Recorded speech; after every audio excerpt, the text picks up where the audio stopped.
Hi vlog, welcome to my guys. Shout down.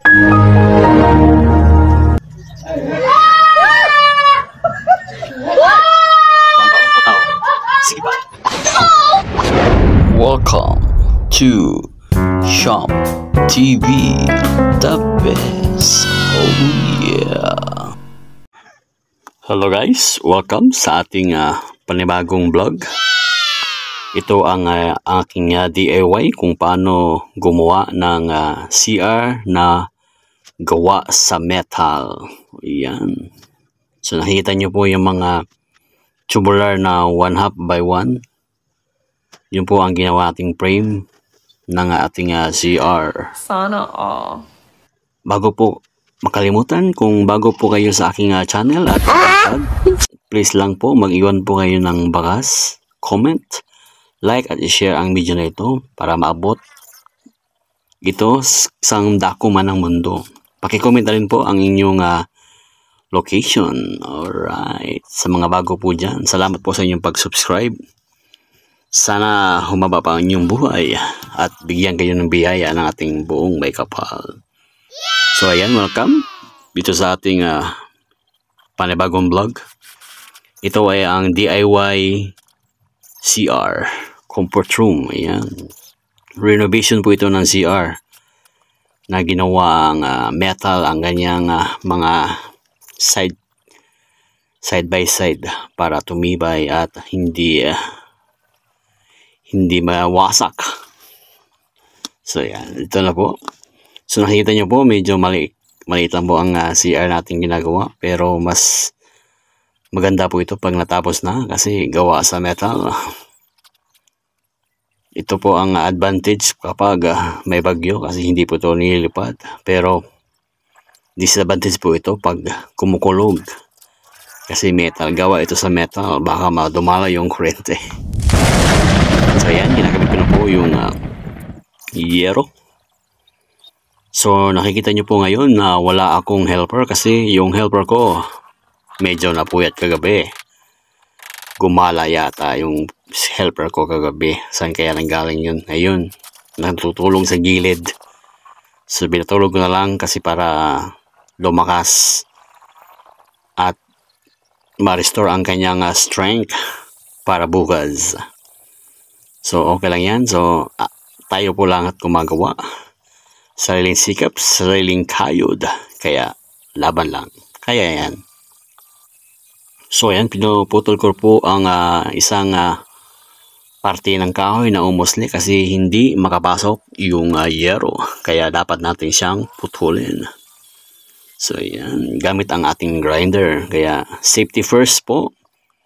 Pag kayo gumagamit ng mga power tools, kailangan nyo pong suot ng gloves, mag-mask para hindi kayo mapuling. Dapat mapufalling lang kayo sa mga crush ninyo, huwag lang sa alikabok. Alright, diba?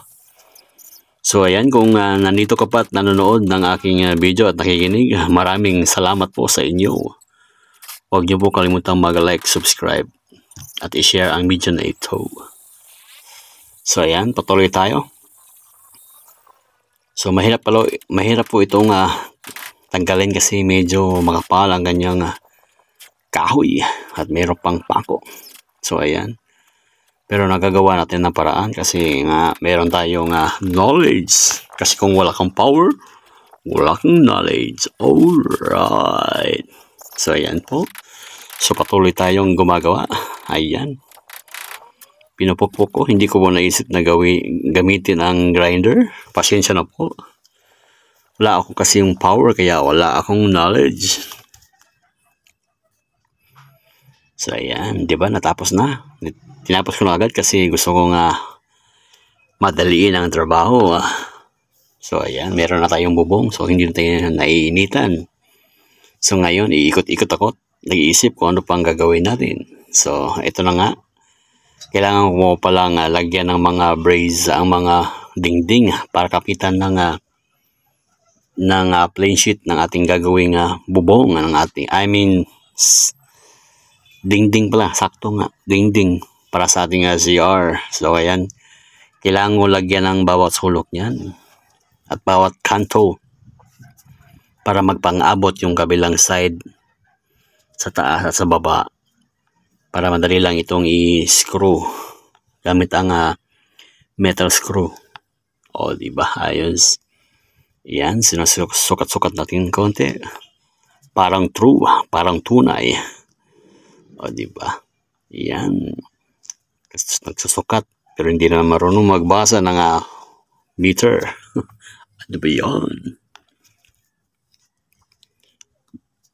So ayan, tuloy-tuloy lang po ang ating ginagawa.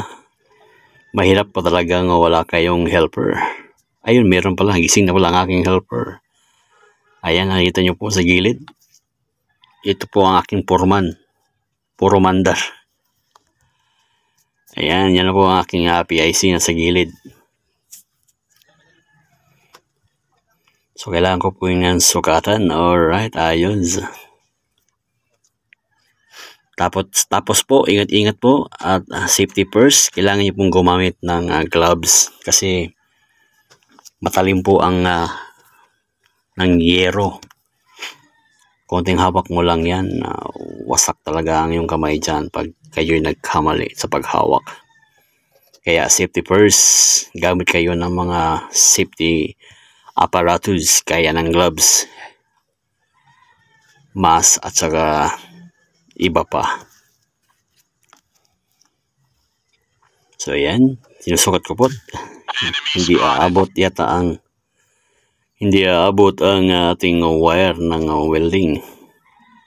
So ayan, gagawa natin na yung paraan. Madali lang yan. Kung may tiyaga, may paraan. Alright. O diba, kung may nilaga, may ulam. Siyempre. So ayan, ops, konti pa. Konting-konti ba yan? Abot na yan. Ayan, di ba? Ang ating foreman nandoon sa gilid. Nagmamasid sa ating ginagawa. Kung tama ba o mali ang ating ginagawa. Kaya mas mainam po, meron tayong isang PIC or project in charge. Ika nga. So ayan, nilagyan ko po ng magnet ang tubular para kumapit at ready for welding na po yan. Ayan, so suot po tayo ng gloves para safety na hindi po tayo makuryente or mapaso ng flux ng ating welding. So ayan, nilagay ko na po yung tubular, konting pokpok, ayos. Ayan, di ba? Ayan, gumagana na aking assistant pala / PIC natin. Inaabot na yung mga bagay na gagamitin sa pag-welding. Di ba? Ayos, meron tayong tagabigay ng mga gamit kung tayo ay mayroong ginagawa. Kaya dapat talaga meron tayong helper kahit isa lang para hindi kayo mahirapan pag kayo gumagawa ng mga DIY sa bahay. Yan, dapat lagad meron tayong katulong, karamay. Kasi hindi nyo kaya mag-isa yan. Pwede naman ikaw lang mag-isa magtrabaho, pero lalong tatagal ang iyong gawa. At meron.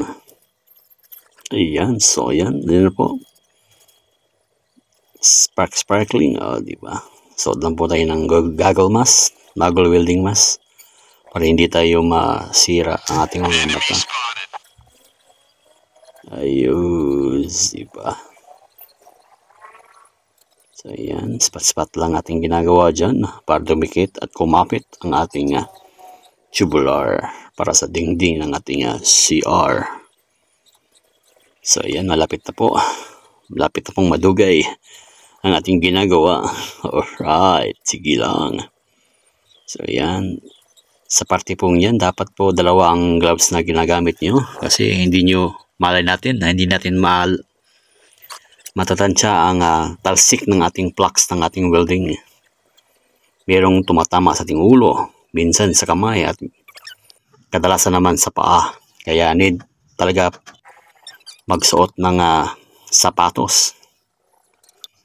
So ayan, yan na po, ang kabilang side na po ang aking nilalagyan.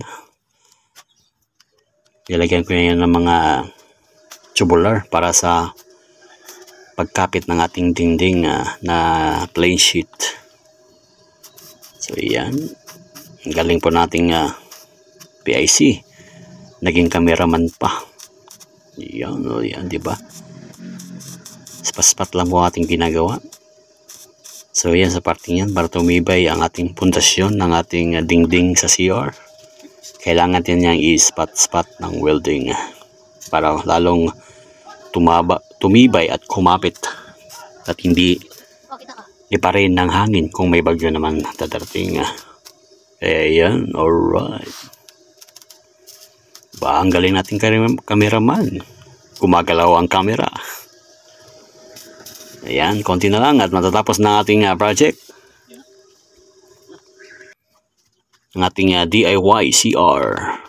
Kaya kung nandito ka pa nanonood sa aking video, huwag niyo pong kalimutang mag-iwan ng bakas, mag-like, subscribe at i-share ang video na ito para merong at syempre i-comment nyo po ang inyong location, malay nyo kung saan aabot ang ating video na ito para ma-shoutout ko po kayo sa next natin na vlog. So ayan na po, kinakabit ko na po yung dingding na gawa sa plain sheet o yero. So ayan, mahirap talagang wala kang helper tagahawak kasi masusugat ang iyong mga daliri kakahawak ng plain sheet kasi ang bawat edge niyan ay medyo matalim. Konting hawak mo lang, wala, wasak talaga ang iyong mga daliri dyan. Kaya need po kayong mag-ingat. Safety first. Gawa na mag-ingat po lagi. Magsuot po ng mga safety apparatus gaya ng gloves. Yan. So yan, nilalagyan ko po yan ng stopper para malagyan natin ng metal screw para lalong tumibay ang ating gawa. Kahit ilang bagyo pang darating sa panahon, maglalas po ang ating DIY CR renovation. O yan, di ba? Ayos. So yan, welding lang, spot mo lang yan. Ayos.